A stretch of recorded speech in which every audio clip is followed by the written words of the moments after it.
screen. Another primitive world to catalog, he said to his crew. His voice carried the tired tone of someone who had done this many times before. The database says they called their planet Earth. Science Officer Morden checked his instruments. The scans show they have basic technology, Captain. Some simple satellites, primitive space vehicles. It's nothing that should concern us. Veltar nodded. It was always the same story. Young species, barely able to leave their home planet, thinking they were alone in the universe. The Nexari Federation had found hundreds of worlds like this. They would make contact, offer guidance, and slowly bring the primitive species into galactic society. Set course for their system, Veltar ordered. Begin standard uplift protocols. Far below on Earth, Dr. Hannah Kim sat in the research station's main laboratory. She was a small woman with sharp eyes that missed nothing. The computers around her hummed quietly as they processed data from deep space sensors. Her team had been tracking the alien ship for 3 days now. They're definitely heading for us, she said to her partner, Tejo Park. He was a tall man with steady hands, perfect for the delicate work of maintaining their equipment. Their ship is huge, much bigger than anything we expected for first contact. Tejo looked at the sensor readings and frowned. Their scanning patterns are interesting. Look at this. He pointed to the screen. They're using very basic scans, almost like they think we can't detect them. Hannah studied the data. After years of training, she could read alien technology patterns like a book, treating us like children. Tejo. These scans are what you'd use on a world that just discovered fire.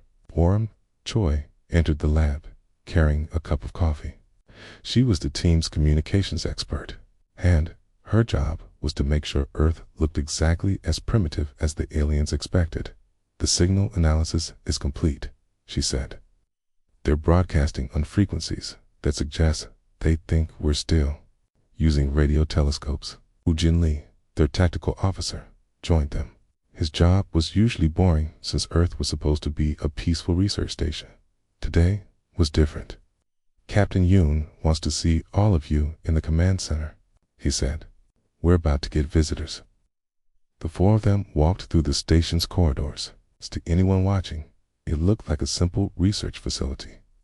The walls were plain metal. The lighting was basic, and everything looked like it had been built with Earth's supposedly limited technology. But Hannah knew the truth. Hidden behind those plain walls were systems that could power a small city and weapons that could defend against anything in known space. Captain So-min Yoon was waiting for them in the command center. She was a woman who commanded respect without raising her voice. Her uniform looked like standard Earth military issue, but Hannah knew it was made from materials that didn't officially exist.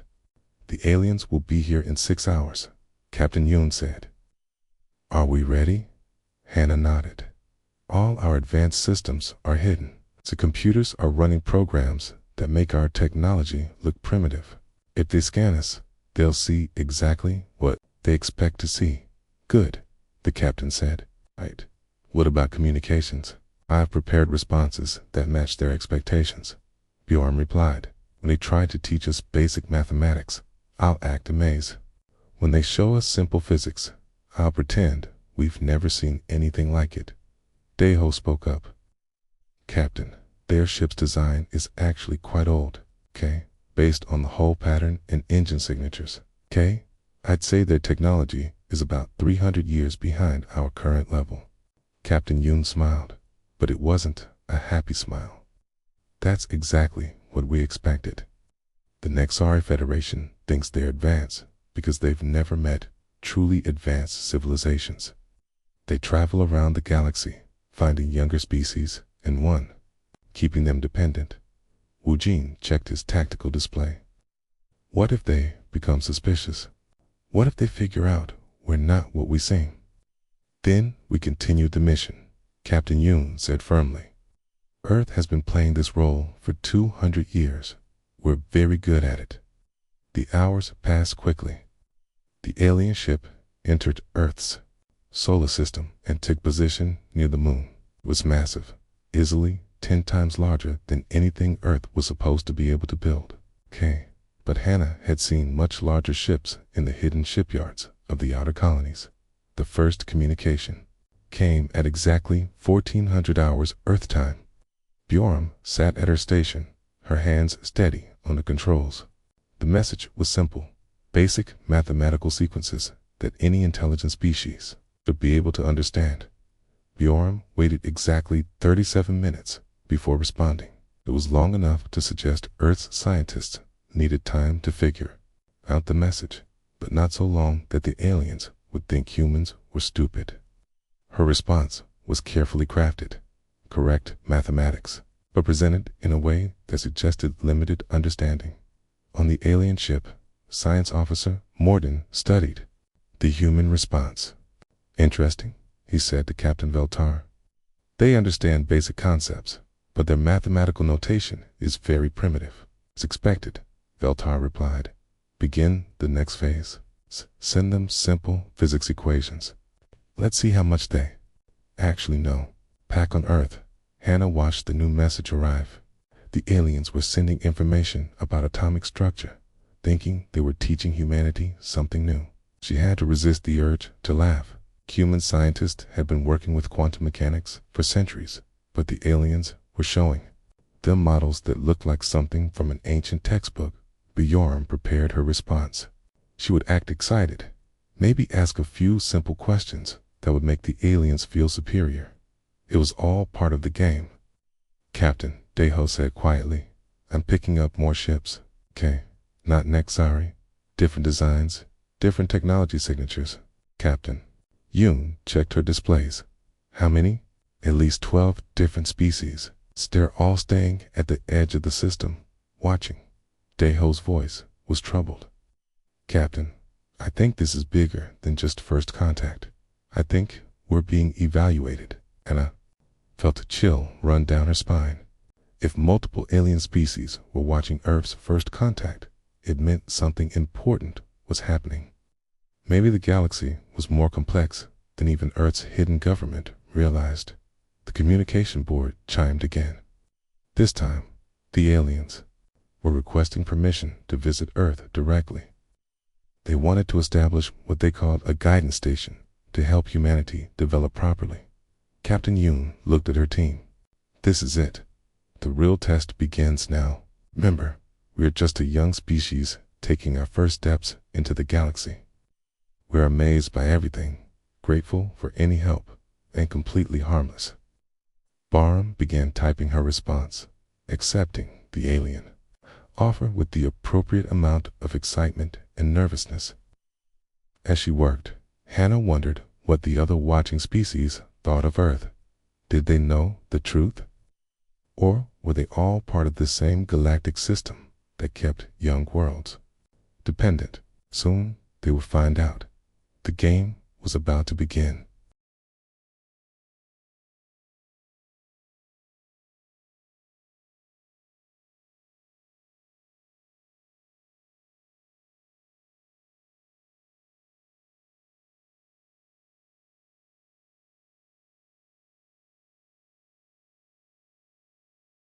And the universe, he told the gathered Earth leaders during a video conference.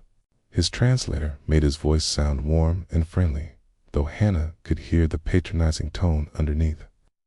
We have brought fusion reactors, antimatter collectors, and basic spaceflight technology. President Chen sat at the conference table, nodding with what looked like amazement. He was actually one of Earth's best actors, chosen specifically for this role. This is incredible, Ambassador.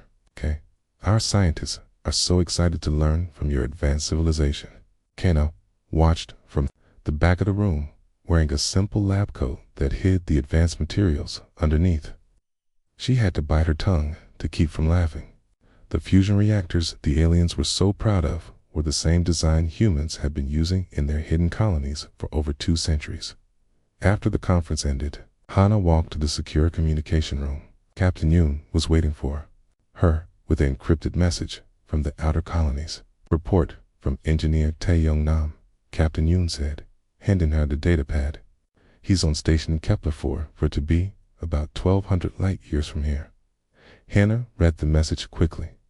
Tai Young was one of their best engineers, stationed at one of humanity's most distant research posts.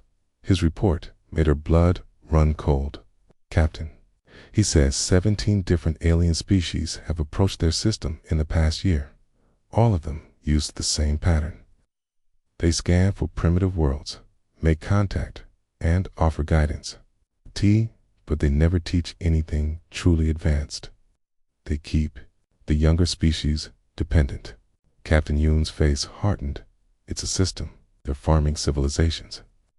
The door opened and Daeho entered, carrying his own datapad. I just finished analyzing the Nexari technology they gave us, Captain. It's primitive. Their fusion reactors are less efficient than what we built 300 years ago. How is that possible? Hannah asked. They're a spacefaring civilization. They should be more advanced, lest they're not the real builders. Daeho said quietly. What if someone else gave them this technology, just like they're giving it to us? The implications hit Hannah like a physical blow. If the Nexari were also being controlled by someone else, then this galactic guidance system might be much larger than anyone realized. Captain Yoon activated the secure communication array. Get me Dr. Mi-young's song on the Andromeda monitoring station. The screen flickered to life, showing a woman with tired eyes sitting in what looked like a cramped spacecraft.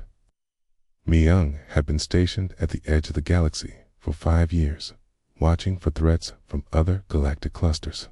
Captain Yoon, Mi-young said, I was about to contact you. We've detected massive energy signatures from the Andromeda galaxy. Someone is building something big over there. Really big. How big? Captain Yoon asked. Dyson sphere. Big. Maybe multiple spheres. The energy output is incredible. Young's voice was worried. Captain, I think we found who's really running this galactic guidance system. Before anyone could respond, the alarm sounded. Bjorn's voice came over the intercom. All senior staff to the communications center. We have visitors. They rushed to the communications center to find Borum staring at her screens in amazement. Not the fake amazement she showed the aliens, but real shock. What is it? Captain Yoon demanded. Nexari scientist Telam is here, Bjorn said. He wants to teach our astronomer Keong-su about stellar cartography. But Captain, look at the star charts he brought. She put the Nexari star maps on the main screen. Hannah studied them carefully, then felt her heart skip a beat. They're missing entire sectors. Look here and here. These are areas where we have active colonies. Either they don't know about those sectors, Daeho said, or they're pretending not to know. Captain Yoon thought for a moment. Where's Kyung-soo now? In the observatory with Telim, Bjorn replied. He's pretending to be amazed by basic stellar mechanics. Good. Tell him to keep acting impressed, but have him probe gently. See if the aliens really don't know about those missing sectors. An hour later, Kyung-soo returned with interesting information. He was a quiet man who rarely spoke unless he had something important to say. The alien doesn't know, he reported. I asked about some of the missing sectors, pretending to be curious about empty space. Telemine seemed genuinely confused. He said those areas were unexplored and probably empty. But we have colonies there, Hannah said. How can they not know? Someone is hiding us from them, Captain Yoon said slowly. The same way we're hiding our true capabilities from them. The communication board chimed with an urgent message. It was from Dr. In-ho Bae, one of their physicists working on a hidden research station in the Tau Ceti system. Captain, his recorded message began. We've detected something unusual. There are ships watching our system. Not Nexari ships. Something else. They're using cloaking technology that's far more advanced than anything we've seen. I've been watching us for weeks, maybe months. Hannah felt pieces of a puzzle clicking into place. Captain, what if Earth isn't the only world playing this game? What if there are multiple species pretending to be primitive while the Nexari think they're in charge? Before Captain Yoon could answer, another alarm sounded. This time, it was Wu Jin's voice on the intercom. "Captain, we have a problem. Nexari are requesting permission to scan our historical archives. They want to understand human development patterns." Captain Yoon closed her eyes and took a deep breath. The historical archives were dangerous. Even the false ones they had prepared contained information that might reveal too much about humanity's true capabilities. "Tell them we're honored by their interest," she said finally. "But have Jinwoo handle it personally. If anyone can keep them from learning too much, he can." Jinwoo Quan was their historian, and more importantly, their expert on creating convincing false histories. He had spent years preparing documentation that would support Earth's cover story. But as Hannah watched the captain's worried expression, she realized they were walking a tightrope. One mistake, one piece of evidence that didn't fit, and their careful deception could unravel. "Captain," she said quietly, "what happens if they figure out we're not what we seem?" Captain Yoon looked at her with serious eyes. "Then we find out how deep this galactic control system really goes.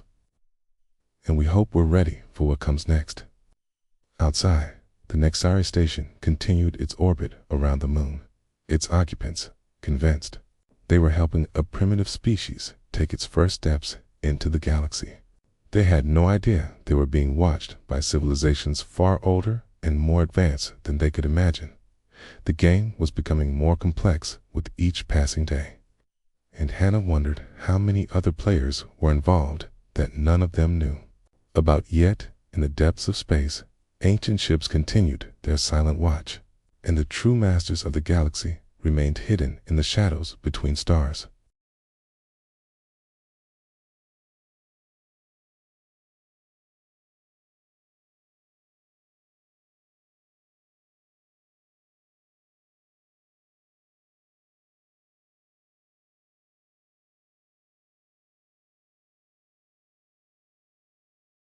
"Fascinating," Morden had said, studying images on his scanner. "But the dating seems inconsistent. Some of these appear much older than your civilization should be." Jinwoo had given him a prepared answer about dating errors and primitive measurement techniques. But after Morden left, Jinwoo began looking at the real data. What he found made his hands shake. He rushed to Captain Yoon's office, carrying a datapad full of shocking information. "Captain, we have a serious problem. The archaeological evidence doesn't match our cover story." Captain Yoon looked up from her reports. "What do you mean?" "I've been cross-referencing our real archaeological data with the observations from our deep space colonies," Jinwoo explained. "Captain, human civilization on Earth is much older than we thought. Much older." She activated the holographic display, showing layers of archaeological evidence. "Look at these patterns. We have evidence of advanced metallurgy dating back 50,000 years. Stone structures that required sophisticated engineering knowledge. Tool marks that suggest machinery we supposedly didn't invent until recently." "Captain," Yoon studied the data carefully. "Are you saying humans were advanced 50,000 years ago?" "I'm saying humans weren't primitive 50,000 years ago," Jinwoo replied. "These aren't the remains of a young civilization learning to use tools. These are the remains of an advanced civilization that was deliberately made to look primitive." The implications hit Captain Yoon like a thunderbolt. "You're suggesting Earth was already colonized by advanced humans thousands of years ago." "That's exactly what I'm suggesting," Jinwoo said. "Earth isn't humanity's birth world. It's one of our oldest colonies, set up to look like our beginning." Before Captain Yoon could respond, Dr. Young-Mi Park burst into the office. She was breathing hard, as if she had been running. Young-Mi worked in the hidden facility beneath the lunar surface, analyzing alien technology. "Captain, I need to show you something urgent," she said. "It's about the Nexari technology." They followed her to the secure elevator that led to the secure night. Then, I just know it's gonna be a really good day, because I'm gonna start out by going to Starbucks. Captain, I need to show you some. We need to saw you. It's Dags. It's about my one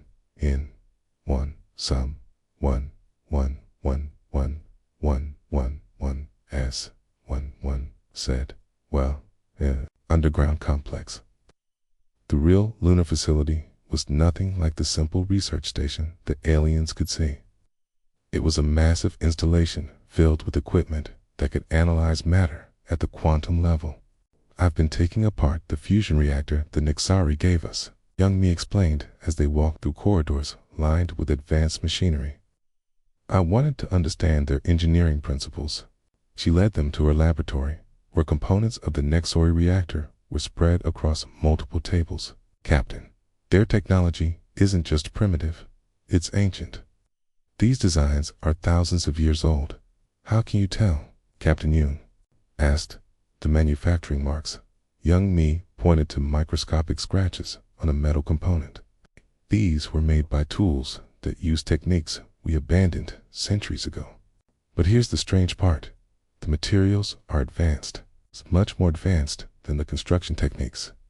She activated a molecular scanner, showing the atomic structure of the Nexari metal. Its alloy shouldn't be possible with the manufacturing methods they used. It's like someone gave them advanced materials, but forced them to build with primitive tools. Ginwoo studied the data. It's the same pattern we're seeing in the archaeological record. Advanced materials and knowledge, but presented as if it came from a less developed source. Captain Yoon felt pieces of a massive puzzle falling into place. Young me, how does our current technology compare to theirs? Captain, we're centuries ahead of them in every category.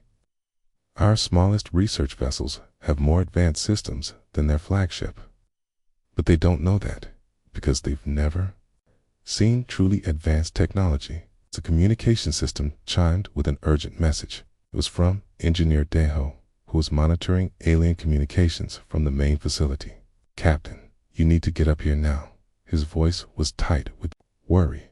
The Nexari are asking questions we can't answer. They returned to the surface facility quickly. Daeho was at his monitoring station, headphones on, listening to alien transmissions. What's happening? Captain Yoon asked. Morton found something in our archaeological data that doesn't fit, Daeho explained. He's asking other Nexari scientists for help interpreting it. Captain, they're starting to suspect our history isn't what we told them. On the screen, they could see intercepted Nexari communications. Morton was sharing his findings with scientists back on their home world. The translations scrolled across the bottom of the screen. Human artifacts show signs of advanced knowledge. One message read, dating methods may be incorrect, or humans have hidden history. Captain Yoon felt her stomach drop. How long before they figure it out? Maybe days, Daeho replied. Maybe hours if they start doing deep scans of Earth's geological layers. Dr. Hannah entered the room, carrying reports from the other monitoring stations. Captain, we have more problems. The mysterious ships that have been watching us are moving closer. And we've detected similar ships around 17 other star systems. All systems with Nexari guidance stations. Captain Yoon asked. Tease every single one, Hannah confirmed. Someone is watching every world the Nexari think they're uplifting. Communication specialist Young-Ji Lim looked up from her station. Captain, I'm getting reports from my hidden colonies. The same pattern is happening everywhere. Aliens make contact, offer primitive technology, establish guidance stations. But there are always mysterious watchers in the background. Captain Yoon realized they were part of something much larger than anyone had imagined. Anju, can you contact our furthest colonies, the ones in other galaxies? I can try, but it will take time for the signals to reach them. As Yunji worked, Jinwoo continued analyzing the archaeological data. What he found next made him call everyone over to his station. "Captain, look at this," he said, pointing to a timeline on his screen. "I've been comparing Earth's hidden history with the archaeological records from our other colonies. The pattern is the same everywhere." The timeline showed dozens of human colonies, all with similar histories. Advanced civilizations that suddenly appeared to become primitive, then slowly redeveloped their technology. "It's like someone reset human civilization multiple times," Jean Wu continued. But they left enough evidence for us to figure it out. If we looked carefully enough." Young Mi stared at the data. "Why would someone do that? Why make us forget our own history?" "Maybe," Captain Yoon said slowly, "because they wanted us to discover the truth when we were ready. When we were advanced enough to handle it." The communication board lit up with an incoming message from the Andromeda monitoring station. Dr. Myung's face appeared on the screen, and she looked excited and terrified at the same time. "Captain Yoon, I've figured out what those energy signatures are," she said. "They're not Dyson spheres. There's something much bigger. They're galaxy-sized structures, and they're all connected. Someone has been building a network that spans multiple galaxies." "Who?" Captain Yoon asked. "I don't know," Myung replied. "But Captain, I think they've been watching us for a very long time. All of us, humans, Nexari, every species in the galaxy, and I think they're about to make contact." As if summoned by her words, every alarm in the facility began sounding at once. Wu Jin's voice came over the intercom, barely controlled panic in his tone. "Captain, we have massive energy signatures appearing throughout the solar system. Ships are decloaking everywhere. Big ships, really big ships." Captain Yoon looked at her team, seeing her own fear reflected in their faces. The game they had been playing was about to end, and none of them knew what would happen next. "Battle stations," she ordered, "and send a message to all human colonies. Tell them it's time to stop pretending." The masquerade was over.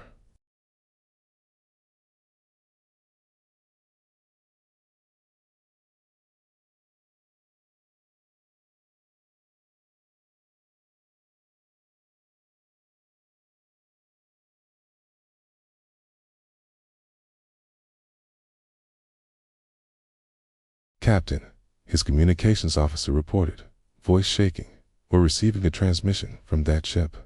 They're using our own identification codes."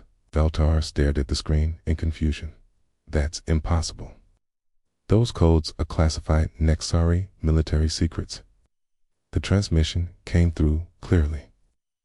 A human face appeared on the screen, wearing a uniform that looked nothing like the simple clothes they had seen Earth humans wearing. This man looked confident, powerful, and very much in control. "This is Admiral Sung Ho Kim of the Human Deep Space Fleet," the man said calmly. "Captain Veltar, you and your crew are not in any danger, but we need to have a conversation." Veltar felt his four hearts skip a beat. Deep Space Fleet. "But humans are a primitive species. You barely have space travel." Admiral Sung Ho smiled, and it was not a gentle smile. "Captain, I think you'll find that many of your assumptions about humanity are incorrect. My ship, the Eternal Horizon, was built 3,000 years ago. We've been traveling between galaxies since before your species discovered fire." On Earth, Captain Yoon watched the confrontation through their hidden deep space sensors.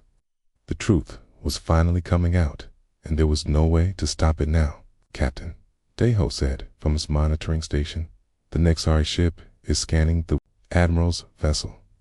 Their readings must be showing them something impossible." Dr. Hannah joined them at the main display. "What do you think they're seeing?" "Technology that's so far beyond theirs that their instruments probably can't even measure it properly," Captain Yoon replied.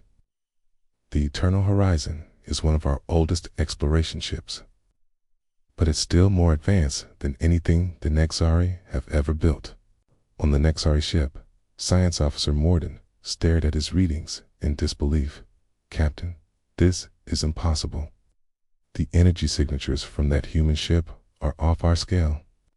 The materials, the construction, the power systems, they're all beyond anything in our databases. Run the scans again, Velter ordered. There must be an error. I've run them 6 times, Captain. The results are consistent. That ship is using technology that's thousands of years more advanced than ours. Meanwhile, Ambassador Kethlin was having his own crisis on the lunar station.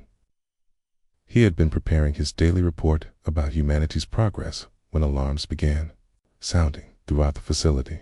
Ambassador, his aide reported, we're detecting massive energy signatures throughout human space. Ships are appearing everywhere, and they're all showing impossible technology readings. Kethlin felt his confidence crumbling. For weeks, he had been patronizing the humans, treating them like children who needed guidance. It seemed the children had been humoring him. Back on Earth, Dr. Hannah received an urgent message from Captain Yoon. Hannah, it's time. No more pretending.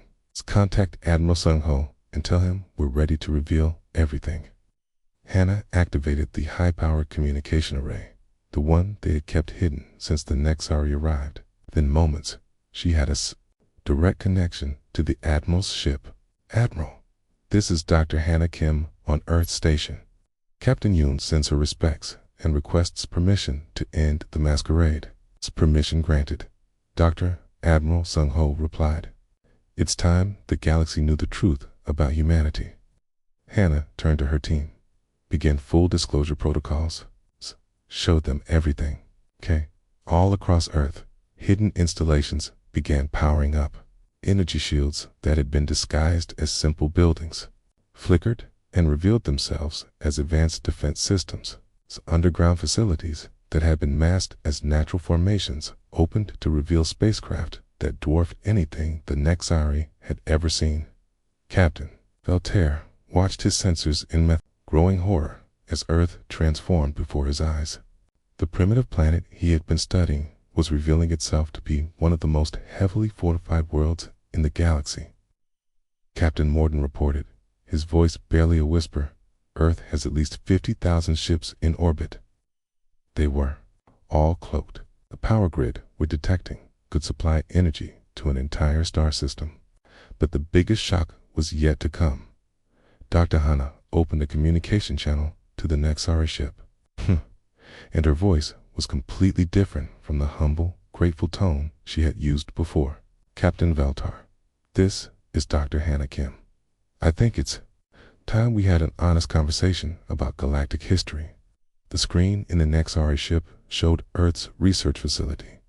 But now it looked nothing like the simple installation they had seen before. The walls were lined with technology that seemed to glow with inner light. And humans in advanced uniforms moved purposefully through corridors that extended far beyond what should have been possible. Captain Veltar, Hannah continued, Earth is not humanity's birth world. It's one of our newest colonies. We established it 2,000 years ago as part of a social experiment. A social experiment, Veltar managed to ask. We wanted to study how human society would develop without advanced technology, Hannah explained. Earth was our control group. We gave our colonists basic tools and let them redevelop civilization naturally while we watched and recorded everything. Engineer Deho joined the transmission. The technology you brought us as gifts, we've been using more advanced versions for over 3,000 years. Your fusion reactors are the same design we used in our early colonial period. The devastating revelations continued. Keen, we appeared on screen with historical records that made the Nexori's understanding of galactic history look like a child's picture book. The Nexori Federation was founded 800 years ago, Jinwoo said. But human colonies have been established in your home system for 1,200 years before that. We watched your species develop. We guided your early steps into space. Taya, we made sure you had the resources you needed to build your civilization. Captain Velter felt his worldview crumbling. You mean we're not the advanced civilization we thought we were? Exactly as advanced as we wanted you to be, Captain Yoon said, joining the conversation. The Nexari Federation serves an important purpose in the galaxy. You help younger species develop while keeping them stable and peaceful. But you were never the most advanced civilization. You were middle management. Dr. Youngmi appeared with technical data that proved humanity's technological superiority. Captain, your ship's engine technology is based on principles we developed and shared with your ancestors. Your navigation systems use star charts we created. Even your translation protocols are running on algorithms we designed. The final blow came when Admiral Sung Ho shared recordings of galactic history that the Nexari had never seen. Images of human ships exploring distant galaxies, establishing trade routes, preventing wars, and nurturing dozens of species toward spaceflight. The galactic peace you take credit for maintaining. Admiral Sung Ho said, humanity has been working behind the scenes for millennia to make sure species like yours could develop safely. We've prevented 17 major galactic wars that would have destroyed civilizations before they could mature. Captain Veltar sat in his command chair, overwhelmed by the scope of humanity's deception. Why? Why hide from us? Why let us think we were in charge? Because visible power makes you a target, Captain Yoon explained. When species know you're more advanced, they either fear you or want to conquer you. By staying hidden, we could help without becoming rulers. We could guide without controlling. But the masquerade is over now, Admiral Sung Ho said. Other forces in the galaxy have been watching this experiment. Forces that are even older than humanity. And they're about to make their move. As if summoned by his words, new energy signatures began appearing throughout the galaxy. Ships that made even the human vessels look small were emerging from hiding places between the stars. Captain Veltar, Admiral Sung Ho said urgently, humanity may be older than your civilization, but we're not the eldest. The real elders are coming, and they're about to judge whether our experiment was successful. The Nexari captain stared at his screens as impossibly massive ships appeared in every star system he could scan. The galaxy was about to change forever, and everything he thought he knew about the universe was wrong. The children had revealed themselves to be the parents, but now the grandparents were coming home.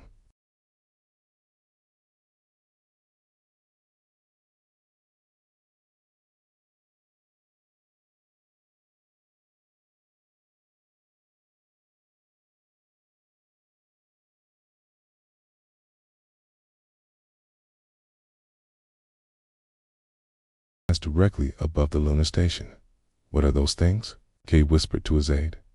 Before anyone could answer, a voice filled every communication channel in the galaxy simultaneously. It spoke in perfect Nexari, perfect human, and perfect versions of languages from thousands of different worlds. Children of the younger races, the voice said, ancient and patient. The experiment is complete. It is time for evaluation.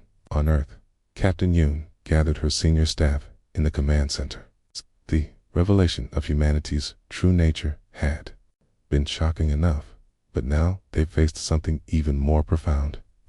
Captain, Dr. Hannah said, studying the energy readings, these ships are using principles that are beyond our current understanding. Their technology makes ours look primitive. Admiral Sung Ho's face appeared on the communication screen. Even the confident leader of humanity's deep space fleet looked shaken. Captain Yoon, I'm receiving reports from across human space. These elder ships have appeared at every major colony, every research station, every hidden facility we have. Is that possible? Captain Yoon asked. Some of our installations are in different galaxies, because they've been watching us for much longer than we've been watching anyone else. Admiral Sung Ho replied grimly. Ambassador Kethlin demanded answers from anyone who would listen. His carefully ordered understanding of the galaxy had been destroyed twice in one day, and he was struggling to process the implications. "Admiral Kim," he said over the communication link, "you said these elders are older than humanity. How much older?" Admiral Sungo looked tired, as if the weight of ancient secrets was finally becoming too heavy to bear. "Ambassador, humanity has been spacefaring for about 50,000 years. These elders have been watching the galaxy for millions of years, maybe longer." Dr. Myung's voice crackled over the intercom from a monitoring station at the edge of the galaxy. "Captain, I'm reading massive energy fluctuations from the Andromeda structures. They're not just connected to each other, they're connected to similar networks in dozens of other galaxies." The elder voice spoke again. "In this time it seemed to come from everywhere at once. Representatives of all species will gather at the coordinates we are transmitting. The judgment will begin." Captain Yoon felt a chill run down her spine. Judgment? What are they judging us for? The answer came from an unexpected source. "Engineer?" Tae-young Nam's voice came through from the Kepler station, thousands of light years away. "Captain, I've been analyzing the energy patterns from these elder ships. They're not just observers, they're gardeners." "What do you mean?" Captain Yoon asked. "They've been cultivating galactic civilization for millions of years," Tae-young explained. "Species rise, develop, reach a certain level, and then something happens to them. They either advance to the next level or they disappear. I think we're about to find out which category we fall into." The coordinates led to a region of space that had always appeared empty on every star chart, but as ships from across the galaxy arrived, they found a massive structure waiting for them. It was a sphere the size of a small moon, made from the same starlight material as the elder ships. Captain Yoon arrived aboard one of humanity's fastest vessels, accompanied by Dr. Hannah and Admiral Sungo. The Nexari delegation was led by a very confused and humbled ambassador, Kathleen. Representatives from dozens of other species filled the gathering space inside the sphere. The chamber they found themselves in defied all understanding of physics. It seemed to exist in multiple dimensions at once, with gravity that adjusted itself to make every species comfortable, regardless of their biology. An elder appeared in the center of the chamber. It looked like a shifting pattern of light and energy, beautiful and terrifying at the same time. When it spoke, every being present heard it in their own language. "Welcome, children of the current cycle," the elder said.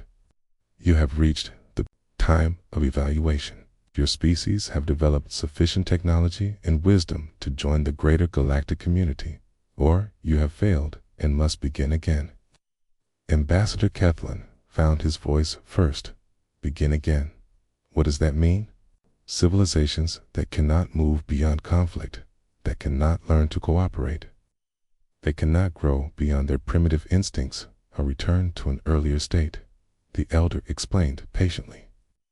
"Their memories are cleared, their technology is removed, and they start over.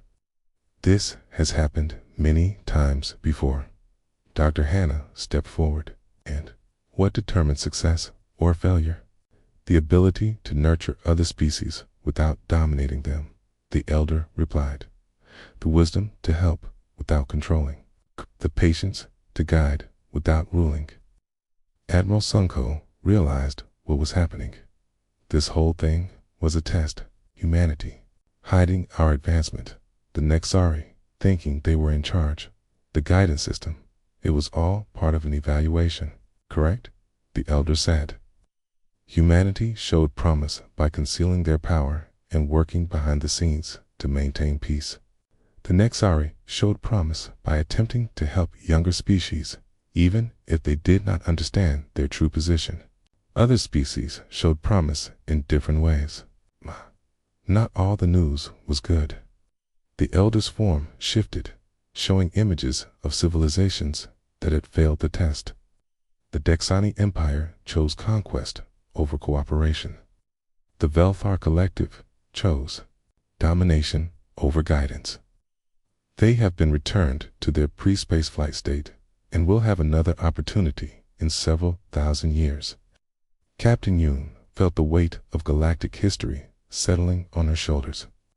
What happens to the species that pass? You join us, the elders said, simply. You become gardeners of the next generation of civilizations. You help guide the galaxy while younger species develop and face their own evaluations. And if we refuse? Ambassador Kathleen asked. Then you remain as you are, managing your small portion of the galaxy until the next evaluation cycle. The elder replied, there is no shame in choosing a smaller role. Admiral Sung-ho looked at the assembled representatives. Humans, Nexari, and dozens of other species all face the same choice. What exactly would joining you involve? You will learn to build structures like this one. The elder gestured to the impossible chamber around them. You would gain access to technologies that span multiple galaxies. You would help guide the development of civilizations in distant star clusters. And eventually, when you have gained sufficient wisdom, you would help evaluate the next generation of elder species. Dr. Hannah asked a question that was on everyone's mind. How long does this cycle take? The current cycle has lasted approximately 2 million years, the elder replied. You would be committing to a very long journey. The representatives looked at each other, seeing their own uncertainty reflected in alien faces. This was a decision that would affect not just their own species, but the entire future of galactic civilization. Captain Yoon stepped forward as the unofficial spokesperson for humanity. We need time to discuss this with our people. Of course, the elder said. You have 1 solar year to decide. All species that choose to join the Elder Council will begin their training together. Those who choose to remain at their current level will continue to manage their regions of space. As the gathering ended and the various species returned to their ships, Ambassador Kathleen approached Captain Yoon. Captain, I owe you an apology. We thought we were teaching you, but you were taking care of us all along. Captain Yoon smiled. Ambassador, we were all just playing the roles we thought we needed to play. The important thing is that we all tried to help others. As their ships departed the Elder Station, Dr. Hannah looked out at the stars with new understanding. Captain, do you think we'll accept their offer? I don't know, Captain Yoon replied honestly. But I know one thing. The galaxy is much bigger and more complex than any of us imagined. And maybe that's exactly how it should be. Far away on Earth, young researcher Hae-Won Shin was studying data from the hidden deep space monitoring stations. She had found something interesting in the background radiation patterns from distant galaxies, evidence of structures and civilizations that made even the elders look young. The cycle, it seemed, went much deeper than anyone had yet discovered, and humanity's greatest adventure was just beginning.